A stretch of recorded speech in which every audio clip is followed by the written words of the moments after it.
Doctor Zakir Naik صاحب کی بات پیش کرنا چاہتا ہوں کہ دیکھیں جب ہندوستان میں تھے تو علماء کے درمیان تھے، بہت سارے علماء جو مدینہ طیبہ کے فارغین ہیں جامعہ اسلامیہ کے، ان کے ارد گرد تھے، ان کے مابین تھے، تو دین کو وہ اچھے طریقے سے سمجھ رہے تھے، اور خاص طور سے ان کا میدان غیر مسلم کا میدان تھا جو ہندوستان میں انہیں مہیا ہوا۔ ہندوستان میں غیر مسلموں کی فیلڈ جو ہے بڑی وسیع ہے، تو وسیع پیمانے پر انہوں نے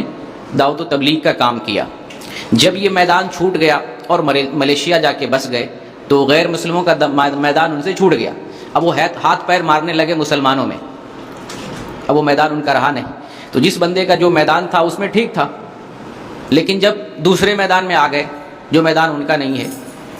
تو پھر ہاتھ پیر مارنے لگے اور پھر الٹی پلٹی جیسی تیسی باتیں کرنے لگے۔ پاکستان میں آ کر ان کا چہرہ بے نقاب ہوا، ٹھیک ہے غیر مسلموں کے میدان میں انہوں نے اچھا کام کیا، ہندوستان کے حد تک جو ہے ٹھیک تھے، علماء کے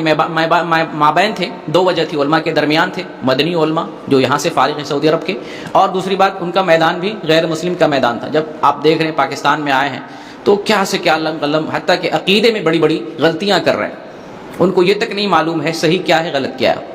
وہ ہر ایک چیز کو صحیح کہہ رہے ہیں، ایک فلسفہ دے رہے ہیں کہ اپنا نام مسلمان رکھو اور یہ کہو کہ میں بھی ٹھیک ہوں تم بھی ٹھیک ہو سب ٹھیک ہے، تو اس کا مطلب جو جدھر کچھ کر رہا ہے سب ٹھیک ہے، جیسے نماز پڑھو، جیسے روزہ رکھو، جیسے دین پہ چلو، جو کچھ بھی کرو، شرک کرو تو بھی ٹھیک ہے، بدعت کرو تو بھی ٹھیک ہے۔ کسی بندے نے پوچھا کہ پاکستان میں باباؤں کو رب بنایا جاتا ہے، تو وہ کہتے ہیں کہ نہیں ایسا تو کوئی نہیں ہے، میرے علم میں ایسا کوئی نہیں ہے،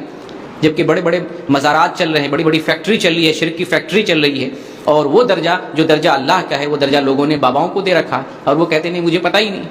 ان سے پوچھا گیا کہ اللہ نور ہے تو پھر جنت میں آدمی ہر کوئی اللہ کو کیسے دیکھے گا؟ اب وہ جواب دیتے ہیں کہ ہر جنتی اللہ کو نہیں دیکھے گا۔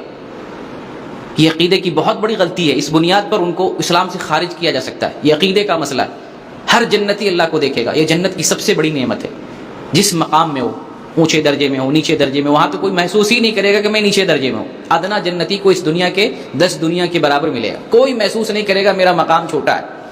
اور ہر کوئی اللہ کا دیدار کرے گا۔ وہ کہتے ہیں کہ ہر کوئی نہیں دیکھے گا، کتنی بڑی، یہ چھوٹی غلطی نہیں ہے، بہت بھیانک غلطی ہے یہ۔ تو یہ غلطی کہاں پیدا ہوئی کہ انہوں نے اپنا فن چھوڑ دیا، اپنا میدان چھوڑ دیا، علماء کے درمیان وہ خود بھی نہیں ہے۔ تو جو دین بغیر عالم کو سمجھے، ٹھیک ہے آپ نے بائبل سمجھ لیا، بغیر عالم کی ضرورت تھی، آپ نے گیتا بھگوت گیتا یہ سب سمجھ لیا، لیکن قرآن اور حدیث کو سمجھنے کے لیے عالم چاہیے۔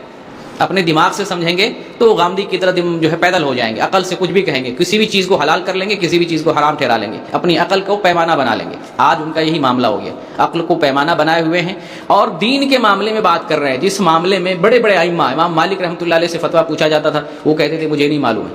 جو بیٹھ کے مسجد نبی میں درس دیا کرتے تھے، حدیث پڑھاتے تھے، اور ان سے کچھ بھی پوچھا جا رہا دین کے بارے میں ہر ایک چیز کا جواب دے رہے ہیں۔ تو ان کو اپنے میدان میں رہتا تو ٹھیک تھا،